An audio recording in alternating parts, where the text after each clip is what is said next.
Ce constat est suscité par quelques bourrages et embouteillages qui se forment, surtout aux heures de pointe, au niveau des intersections et des ronds-points, ajoutant du travail à la régulation routière. Pour les automobilistes et citoyens interrogés sur cette réalité, ces embouteillages sont dus en partie au manque criant des feux de signalisation. Ainsi, ils n'hésitent pas à charger les services départementaux responsables des questions liées au transport terrestre.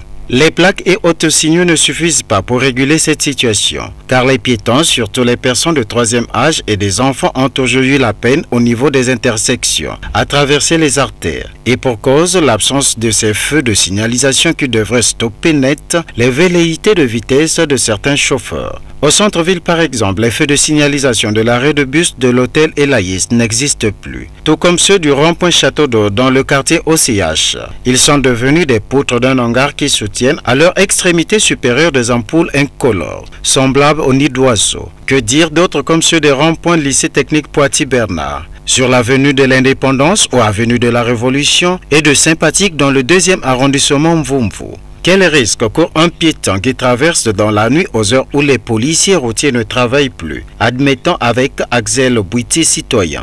C'est très risquant pour nous les piétons.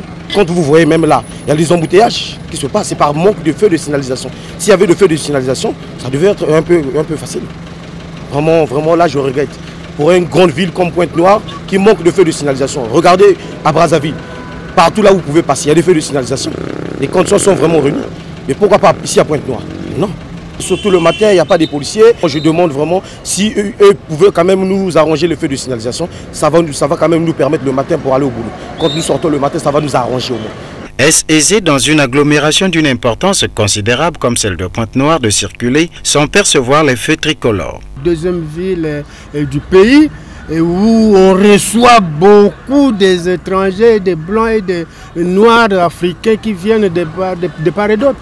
Et puis trouver une ville comme ça là sans l'effet de signalisation, ça vraiment je trouve que ce n'est pas vraiment du tout normal. C'est tout un développement d'une nation.